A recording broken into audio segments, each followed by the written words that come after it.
I've been told to keep introductions brief, starting with my own, especially with my own. So I will. I am Maureen Corrigan, and I have been the book critic for Fresh Air for 30 years, and I also teach at Georgetown University, and there is a strong Georgetown connection to most of the members on this panel.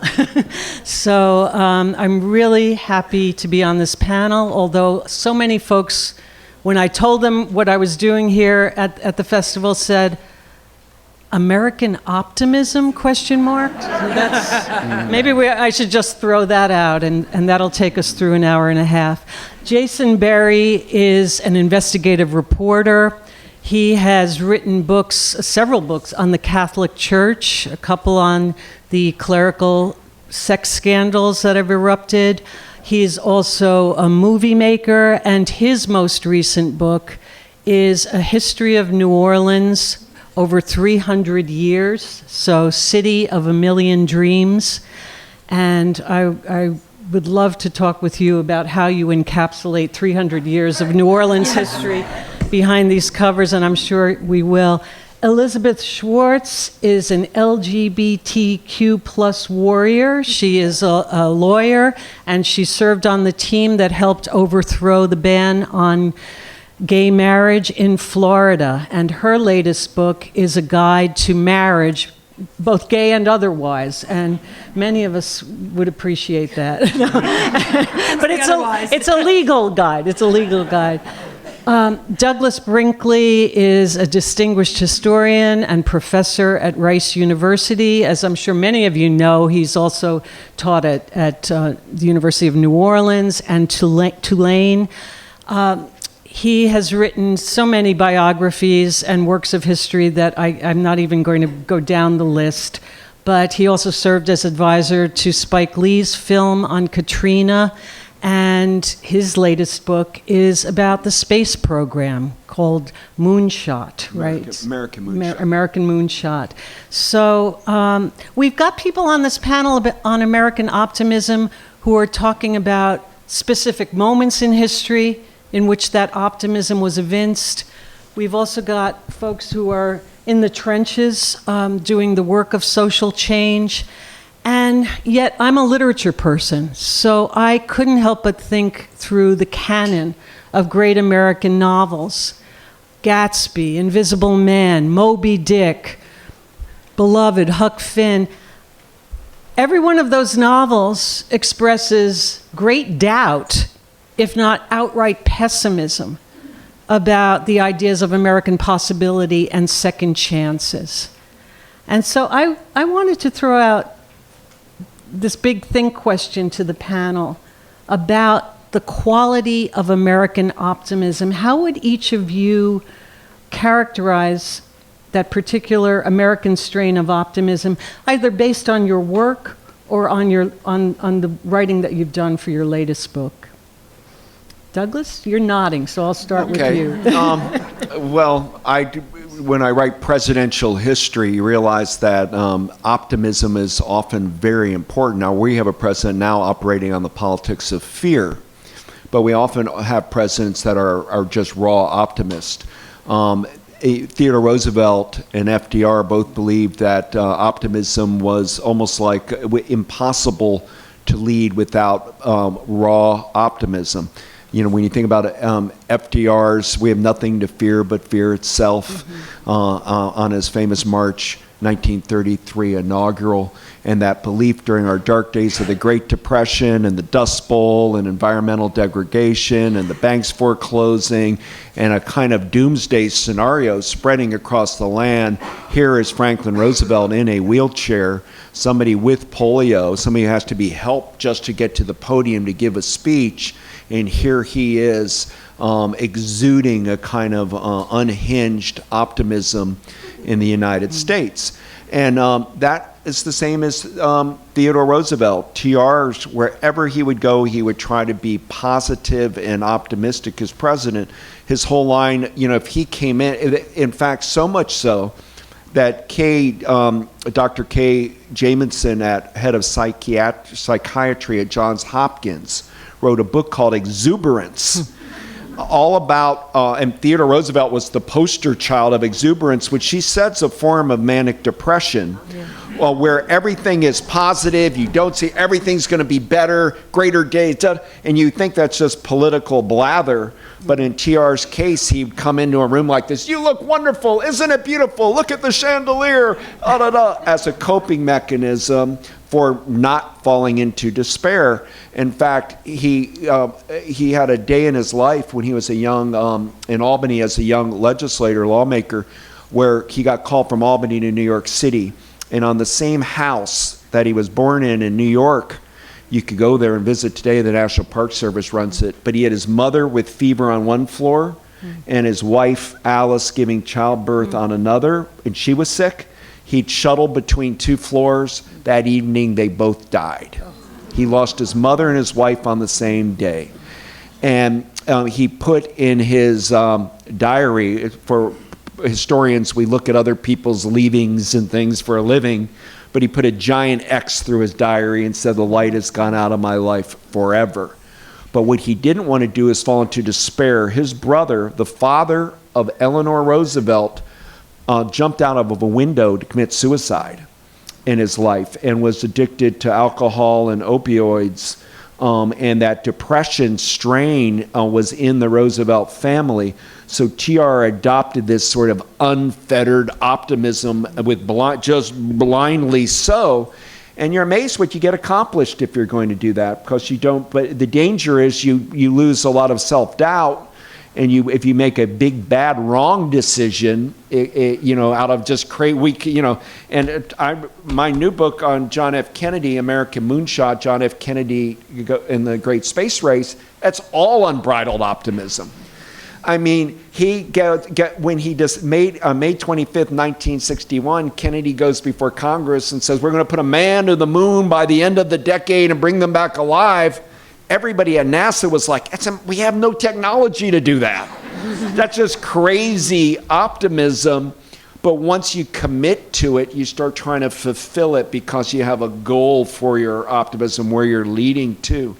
But even McGeorge Bundy, the national security advisor for Kennedy, came and had the temerity to tell. Bundy said, Mr. President, this is grandstanding. And Kennedy said, you don't run for president in your 40s unless you have a lot of moxie.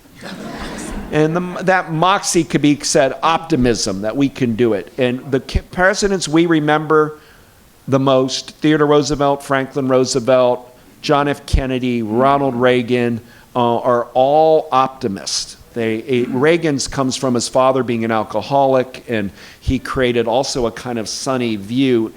The point is look at all the problems of the world today. To be that sunny of optimism is either political in nature or is something, a psychological coping mechanism. But I think for great leadership, if not great thinking always, you need to keep people believing that better days are coming and not to fall into despair that our democracy is corroded or disappearing on us.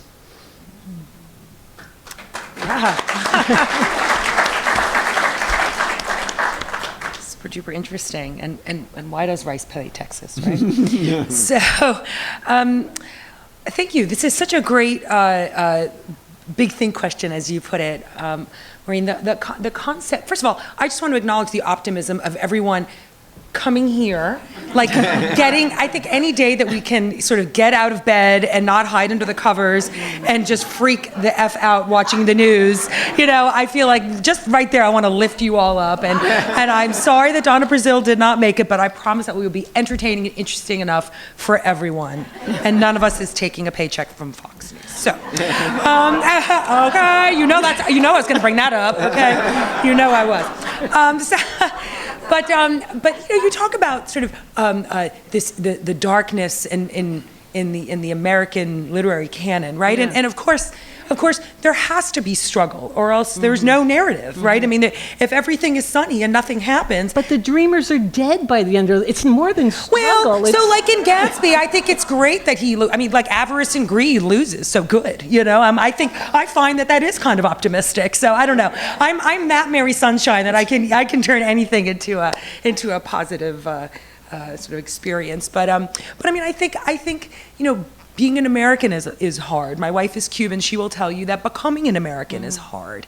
And I think that there's a lot for us to learn in the struggle to sort of be realistic and ascertain reality, but also try to have hope. I mean, of all the presidents, you didn't mention my favorite president, Barack Obama, and his whole "Yes, we can," right? Si se puede, and his ferocious optimism in the face of just so much obstacle. But I mean, yeah, every hero has travails, right?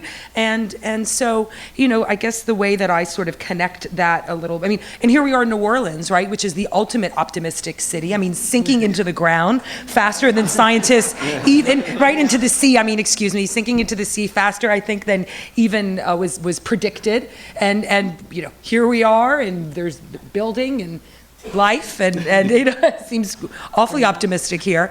But I will say that litigating so before litigating the marriage ban, I had to litigate the adoption ban. Yes, that's right. Gay people couldn't adopt in Florida until 2010. That's like really recently. So there's not that many like millennials in the room. So they'll be like, that long ago? I'm like, no, that was really recent. So, but I mean, I feel like the resilience that we see in the LGBTQ plus community is just staggering. I mean, transgender patriots serving in the military, right, despite all odds, and now being told by the current occupant of the White House that they cannot serve their country, and still, these folks wanting to be at the front lines and to continue to serve our country. Courage, I certainly don't have. And we really saw that so much and continue to see in the LGBTQ community, resilience and just the unwillingness to give up in the face of incredible odds and ridiculous homophobia and sexism, and of course classism and racism, and every other ism, but where it intersects. Watching folks face that kind of frontal, aggressive homophobia. Oh, girl. I'm not taking calls. Oh, okay. Okay, take a message. But what we did was, right, we told our stories and made change. And what's been so interesting has been the ways in which some of us who've done the civil rights litigation have now been partnering with folks in other movements who have been like, how did you do that so fast? Of course, to us it felt glacial. We were ready for change. We are still ready for full-lived equality. I'm here to tell you that marriage equality is not the end-all, be-all for the community. It doesn't solve everyone's problems. It doesn't fix, reality for folks who are single, for folks who live in rural communities, for people of color, certainly for trans folks. So, but we have continued to tell our stories, and we try to empower others to tell stories by way of changing hearts and minds and sharing our truths and hoping that we can find humanity in one another. And I think there's an optimism there in just the perseverance to continue to put ourselves and our narratives on the front lines, even when it's really scary. I mean, I live in Miami, y'all, so I feel like I live in this little privileged bubble, and in addition to being a cisgender white woman, I have a lot of privilege, and it's still really scary to go out there and to just talk about my life and my wife and my community, and to appreciate how much danger there can be, especially for folks who don't also have that kind of privilege. And so I think that there's this incredible resilience and absolute optimism in taking that challenge on and not settling for anything short of full-lived equality. These religious freedom bans are just really, really scary, because what's happening is folks are just being really emboldened, and I mean at all levels. I've got clients who call me every other day who say, I went to the hospital and they visit my partner in intensive care and they said, oh, we don't care about your marriage because I have sincerely held religious beliefs. So I'm a person of faith too, and I'm here to tell you that I cannot use my faith as a thin veil to discriminate against people. Just the way that, I mean, that's religious freedom. Actually, that is what's religious freedom, is having your own faith in your home, and then when you walk outside your door, not using that as a cloak to discriminate against people. And so, alas, we have a community that is continuing to try to live our lives and live our truths and to be authentic and to, again, serve our country and raise our children and to lift up the voices of those who are less privileged. And I'm just hopeful that we will all continue to grit and bear it, and to show our true American grit through this moment. I think the amount of protests that we see, I think the coalitions of folks linking arms, at the border. I mean, I don't want to assume folks' politics, but I just think that people coming together and working together across all kinds of intersected lines, I think that bodes really, really well for our collective future.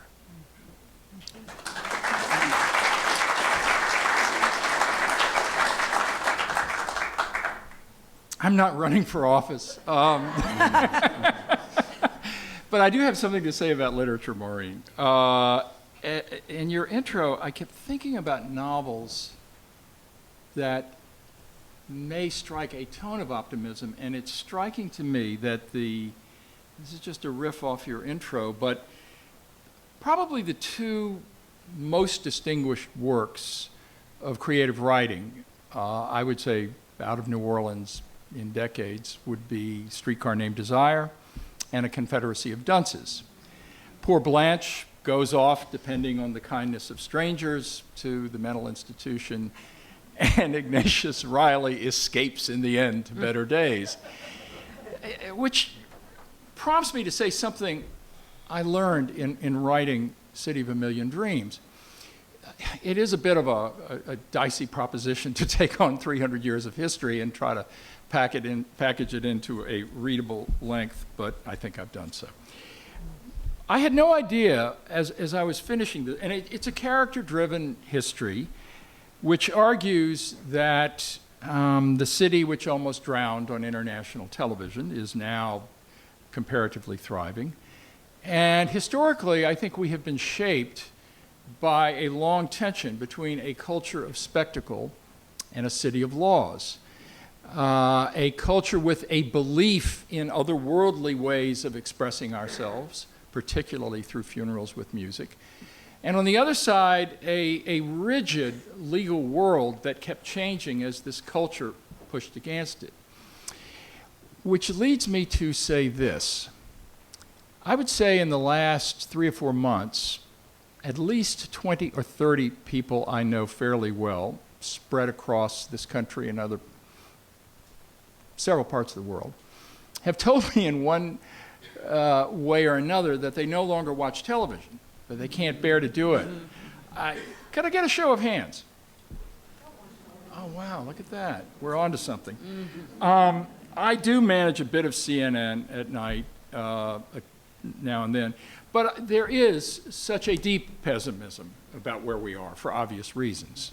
One doesn't have to go into much depth on Trump. I don't know if there's much depth there, but the impact certainly has its depth.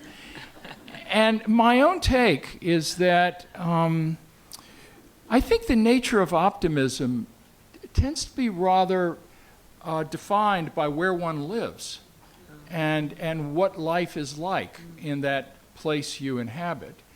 And what I learned in finishing this book, after several years of interviewing so many people who had harrowing recovery stories, and yet so many of them came back against the odds.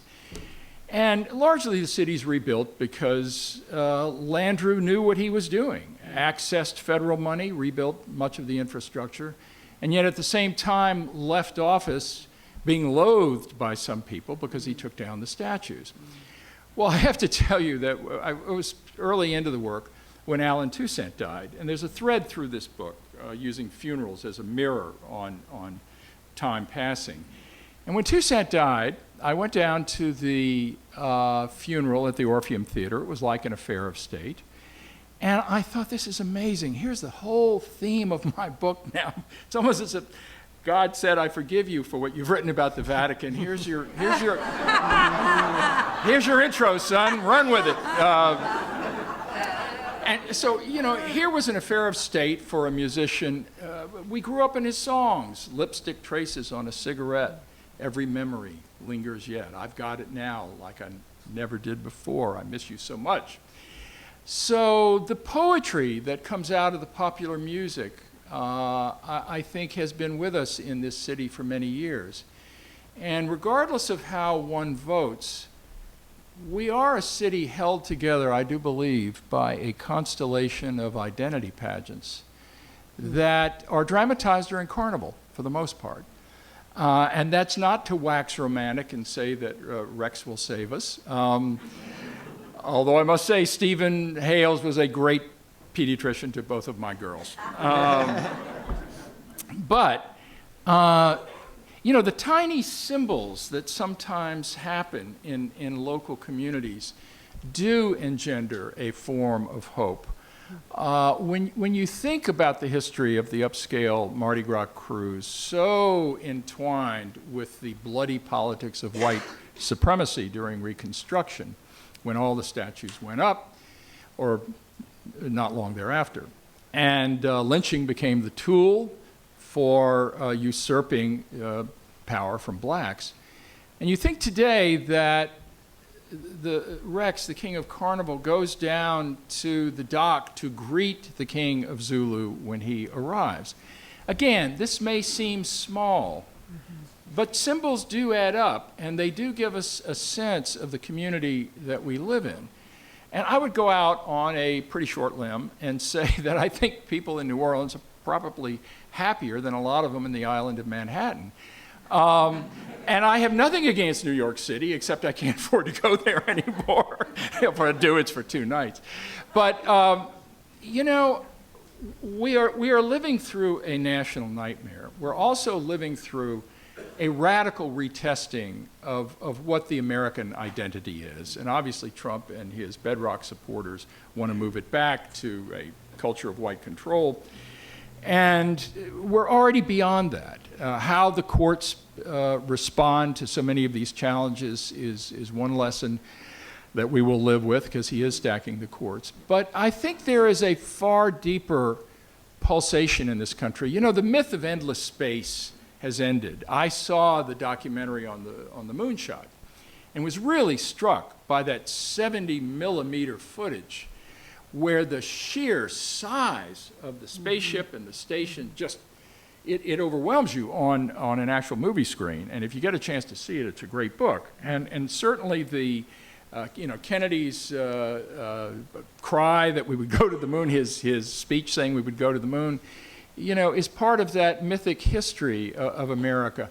But the myth is really closing down. We do not have borders to go beyond today. They are interior borders, and we have to learn to live with who we are and decide how we welcome people from other borders. And I think it's in that sense that literature and drama and films, perhaps at this dark particular moment, are our best indicators. And so as hard as it is to not watch TV news, I still feel such great hope every time I follow a Mardi Gras Indian parade.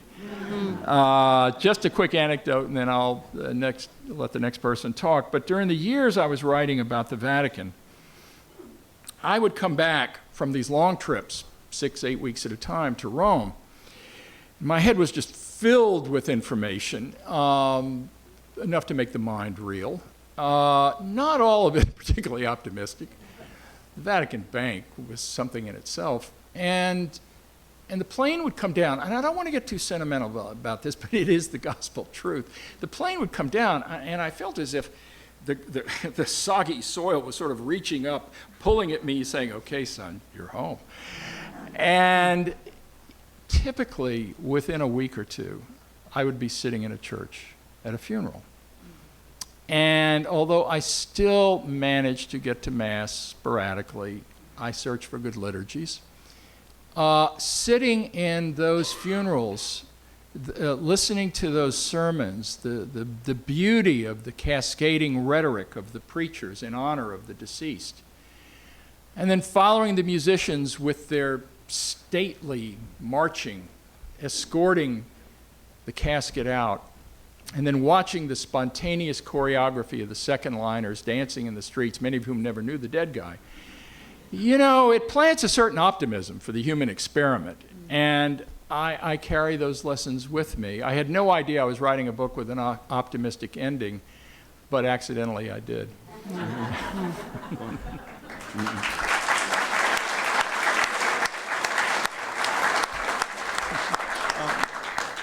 I could listen to each of you talk for a couple of hours on your own. We've gone through a half an hour and I've asked one question. So I'm not optimistic about getting through my pile of questions here.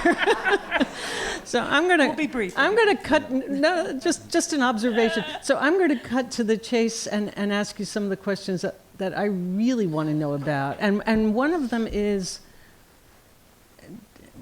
tell me about a moment when you yourself lost optimism, that you could write 300 years of New Orleans history and make it into a book, that you could write about the space program.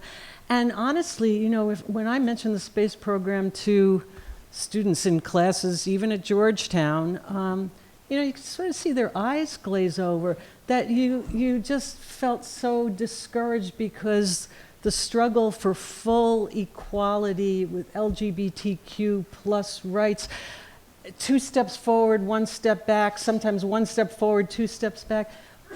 Talk about the dark night of despair and how you got through it, either as a writer or as an activist. Well, look, I'm in despair daily over climate change. I'm right now reading a book called Earth Abides, written in 1949, an incredible book about what happens when we really lose the planet.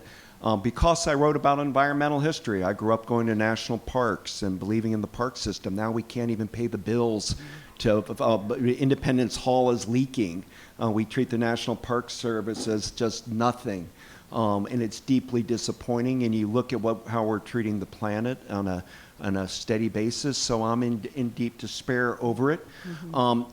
But you know, I think Jason was onto something when he's talking about the music and the need for affirmation. Because I know Jason knows Albert Murray, who I once did a panel on here at the Tennessee Williams Festival. Albert Murray wrote about the hero and the blues, but you know, reminding people about the affirmation of the blues, that here is African Americans, slave ships, field hands, that the blues isn't a woe is me, it's about the absurdity of life and transcendence. And so people like Wynton Marsalis, whose hero, he calls himself a Murrayite.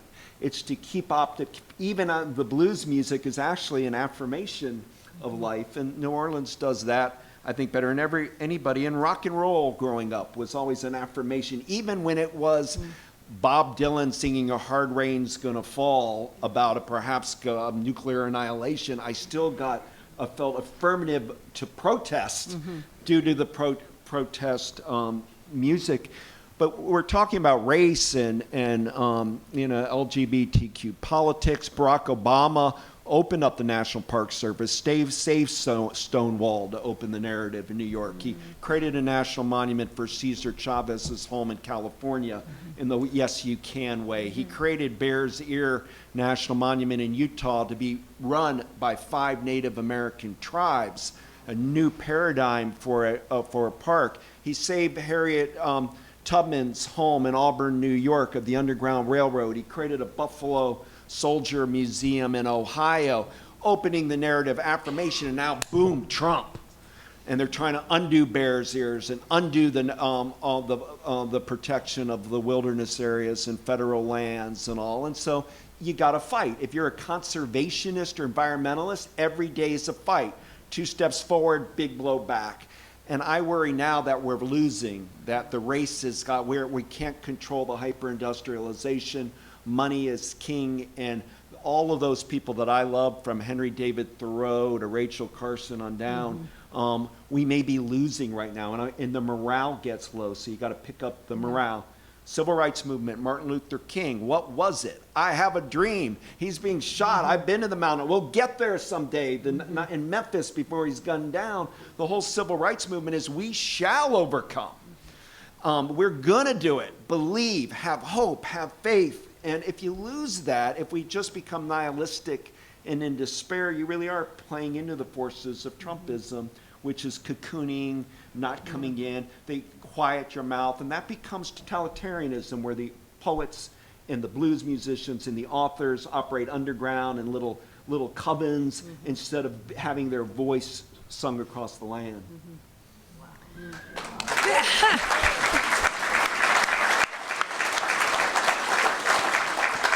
Is it just me, or is this feeling really therapeutic right now? I just thank you for that. To have turned the question about, tell us about your dark moment of despair, into, I just, like, my heart is soaring thinking about that. Thank you, because I'm, my world in the judicial branch is a really scary one right now, y'all. I mean, this, yes, Kavanaugh and Gorsuch, but I mean and again, not to assume your politics, but just, I mean, there is no question that this administration and the judges that are getting appointed are gunning for our community, and absolutely also, on other issues, absolutely climate change. I mean, the damage is not going to be, when people say, oh, you'll make it through 4 years. This is generations of damage, and the judges that are getting appointed, as I say, not just at the Supreme Court level, but at these lifetime appointments to the lower courts are really, I mean, not just conservative, but ultra conservative. And, I think back to our first big loss on the adoption ban case. It was the Lofton case, and Steve Lofton and his partner, Roger Cruteau, were the foster parents of a gaggle of kids, all of them, all of them of color, several, I think, all had some disability. Some were HIV positive. They all were, some were drug exposed or a combination thereof. And the cruel irony, one of the cruel ironies of the adoption ban in Florida was that you could be a foster parent, but you couldn't adopt. So isn't that saying something about how we value kids languishing in foster care? In other words, these folks who were so homophobic, they said, oh, you just can't adopt them, but we sort of can throw away these foster kids with the gays. So the foster agency had a Lofton Cruteau Award that they awarded to extra special awesome foster parents who were as awesome as Steve Lofton and Roger Cruteau. And they were our first plaintiffs because, as you may know, when you bring impact litigation, it's like central casting. You get the most awesome plaintiffs. Everybody, you've got to be above reproach and beyond perfect. And so here these guys were, and to bring that case and to be told by a conservative judge who dismissed the case for, I'll spare you the legal isms, but it was dismissed for failure to state a case. I mean, that we didn't even get to the merits of the case because the judge thought there were no merits. And so when I think back to having to tell them that, because they weren't there, they didn't want their kids to be exposed to the ruling, and to have to tell them that you guys are an unfit family, unfit to provide these children a permanent, stable, safe home. I mean, I can't think of many more moments that were that dark and that devastating. And I remember like it was yesterday what I did. I talked to my dad of blessed memory, who was always Mary Sunshine. We always called him Mary Sunshine. And he said to me, my dad marched with Martin Luther King, and he said, there was a period of time where we as white people, like, we knew that black people were equal. We got it up here. But there was a long period of time, and of course we're still working on it, before change was made. So you gotta be patient. Patience is not my strong suit. But he said, it's gonna happen. We get that gay people are fit parents. We get that same-gender relationships are perfectly legitimate and worthy of protection under the law. It's just gonna take a minute to get there. And that's how I kept my optimism, because it's having that knowledge that we're on the right side of history. That we're, you know, that the fact that you should have seen the nonsense that was being propagated by the other side, by the state of Florida, and that adoption. There is no credible social science research that says that LGBT people are anything other than fit parents. So the nonsense that they had to come up with, you know, for the scientists in the room, you'd be really outraged because it was crazy. So the only way to kind of get up and fight another day was not only to be able to look those Cruteau, Lofton kids in the face who, P.S., they ended up moving to Oregon and they adopted their kids because they didn't want to wait for Florida to get it together 10 years thereafter, 12 years thereafter. But the only way to kind of, to continue to have that optimism is A, to know that we are right, and to trust in that and to have that faith and that core confidence. And then I think B, to know that we've got to, you know, look our kids and our kids in the face and know that we fought, that we kept getting out of bed, taking the pillows, you know, emerging from our cocoons to fight. And, you know, one last thing, one of the things that inspired me to write this book, well, my editor who's here, who's giving a panel in another room right now, she's a professor at what's the University of Maryland, the Terps, yeah. And so she was finding all these little gay kids in her classes and Fridays coming down to the podium and be like, we're gonna go get married this weekend. I'm like, because we can. And she was like, whoa, you know, like these marriages are real, right? So we need somebody to write like a guide to this thing. And, you know, of course, we weren't expecting to get marriage in our lifetime. Certainly I wasn't, you know? And so I think a lot of us did not kind of invest in any knowledge about like, oh, you're gonna have to give up half your 401k if you divorce, you know, all that kind of stuff, which I realize that ignorance is not unique to the LGBT community. That's why it's gay and otherwise. I get it's, you know, we don't corner the market on that. But I have so many examples, and I read about a few of them in the book. One guy who comes to the office, he and his boyfriend went to New York to take in a show when they could afford it. And they were like, oh, let's go get married. Let's go get married. So cute. Let's go get married. And they break up, and he comes to my office, and I'm like, great, let's do the math. What was your house worth before you got married? And then what's it worth now? And what's your 401k worth before you got married? And okay, we've got to divide it up. And he literally said this to me. I didn't mean it to be that kind of marriage. Oh, you thought it was like a righteous kind of a thing. There's only one kind of marriage, and that is a legal marriage with rights and responsibilities and automatic rights on death and divorce and like that kind of thing. And this guy, and I cracked up when I was put on an optimism panel, but he was so pissed. We went through this bitter divorce.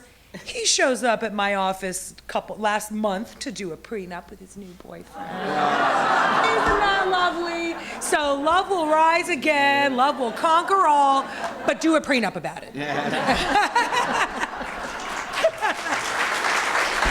Such a family lawyer.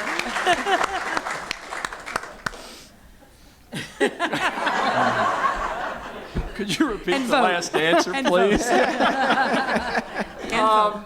I'm taking your question seriously. No, I am. The single point of despair in my life was 10 and a half years ago when my younger daughter died. Ariel was 17. She had Down syndrome and a long history of heart and lung complications which were inoperable. And while her death was not a surprise, because we knew for a long time that she would have a foreshortened life, I had never experienced the death of a child personally, and standing in the ICU with my older girl, my former wife, my mother, my former mother-in-law, and former sister-in-law, was that deep moment. And I went through a long period after that of, St. Augustine says, the deeper sorrow digs, the greater the joy upon following, or words to that effect. And what I learned is that it means as you get distance from that hard point of sorrow, you begin to remember the better things, the happier things. And Ariel was a magical child, even with her problems. And I'm trying to think of a non-cliche way to put this, but literally the outpouring of affection I received from so many people I knew locally and in other places, and particularly musicians, was quite uplifting. Deacon John, the band leader, who's been a friend for many years, sang at her funeral at my request, which made a great deal to all of us. And, I wish my dear dad were still around. I've never really had a real job. I've been a self-sustaining writer since I was 24, and first 10 years or so was a little bit rocky, and he would get worried. But everything has worked out quite nicely, and yet I keep going back to your question about optimism. I think we all make it, whether it's in the context of national issues as strong and as direct as the ones that you are dealing with, or as we all think of the political moment we inhabit and all of the darkness of news that so many of my friends don't want to watch on TV every night. But I guess for me, the two things that have given me optimism in my work, and I guess in the way well, first of all, I'm the victim of a happy childhood.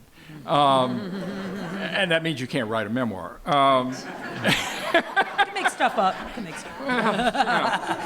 Where are you going to go with it after chapter 1? But what I have learned as a man in midlife is that women are usually right. Thank you. Yes. Applaud that one, ladies. Thanks. It's on sale in there. And there are a lot of women in this book, but we can't talk about it right now. No, but the other thing that I think bears upon the assault every morning over first coffee in the New York Times is that people do keep picking up when times are tough. I have been quite fortunate in my career and in my personal life. And I've also made several documentary films, and I'm in just about to finish one, loosely based on the book. It's a history of the city using burial traditions as a mirror. And when my older girl, Simonette, was 13, I said to her one day, "I'm going out to film a jazz funeral. Do you want to come?" She had spearmint hair at the time, and she kind of looked at me and said, "Dad, Well, she's now my co-producer. Oh, nice. And I have learned humility at my advanced age. Yes. So I don't know whether any of this has direct bearing on our national darkness, and it is dark in where we're going. But I do think, I go back to my thought that optimism percolates from the local fires up, or it burns from the grass fires up. And I don't think we're done. We are in a black, horrendous political period. But we've got a governor who is a Democrat and has finally drawn this Tea Party House to heel, and we've got the budget reasonably coming back. We do face a long haul on the erosion of the wetlands, and which is a topic in itself. But I don't know. I think if one did a poll here you would probably find people on balance optimistic. I don't have empirical data to support that, but the last point, I keep going back to the Mardi Gras Indians and that powerful oral tradition from Congo Square forward, and the radiance of these costumes, some of which are now cubistic, and the beadwork, which speaks the untold stories of generation past. And the way we tell stories is indeed, I think, to echo my good colleague Elizabeth, the way we keep hope. Well,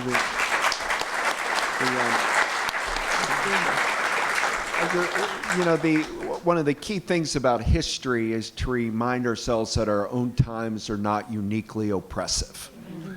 And you can't keep feeling our darkness, it's dark day. It's always dark days if you want to see it dark days. In many ways, our standard of living in the United States has improved a lot. We have medical miracles, the longevity. Many of us are living 15 years longer now than we would have just a generation ago. Look at the Civil War, 600,000 dead. If one just fighting in Congress with broken Washington, you have North fighting South. And so the point is that sometimes you have to persevere and get through it. And you had a line that I really was touched by in a way in which you said that history, it's good to know that we're right. I'm right. Yeah. I think that's very liberating when you're in the protesting world or you're trying to make the world better. Like, I believe that somebody later is going to know that gay marriage is all right because it is all right. Yeah. And we'll understand that 100 years from now. So, and there's a power to history in that way, feeling you're on the right side. You like Barack Obama so much, and Obama quoted Martin Luther King all the time, and Jason knows all about the civil rights movement, about that arc of justice bends slowly, but it bends in the right direction. And, that's a powerful sentiment. We're going to get through it. We are going to pull it off. And for Jason to be able to enjoy the Mardi Gras Indians and be moved, that's a Native American people, not just Mardi Gras Indians, but think about what's happened to the Native people, the genocide of North America that they've had to endure, and now are still being marginalized and mocked around the country. But if you talk, and the despair I find on Native reservations is very, very hard. But they remember some of their art, their ancestors, their language, their culture, and are trying to save it in a time with a kind of mass conformity that's starting to kill culture, which I worry about. New Orleans and Jason's book and all things he's been talking about, this is a city that honors culture. And I think Jason, in my mind, is on the very right route of optimism when he's doing it here, because that's what his book is about, but about localism. I find I'm raising my 3 kids in Austin, Texas, and we feel very optimistic when seeing our children laugh, seeing them play, seeing them do sports, seeing them enjoy new things, seeing a child see the new thing for the first time. But then we know we're privileged, as you said, because if you look around, go to Sudan, go to Yemen, it's so horrible. So there's a moral balance there. And so I just think it's important to keep our spiritual life healthy and to believe in light, to believe in lightness and not darkness. Because if you get dark, that's when you're going to get into just a funk you can't get out of. And that's what the opioid crisis is dealing with in our country right now. And you get an addiction, or you drink too much, and then what started as a fun time at the bar becomes alcoholic haze. And so I just find any way you can to stay optimistic. Prayer, hiking in the woods, yoga, laughter, movies, but just don't let your soul get corroded. Yeah. And vote. Vote in every election, big and small. Vote. You using your voice, lifting up your voice, can be super empowering and help us stay optimistic. I'm going to make an executive decision and dispense with all of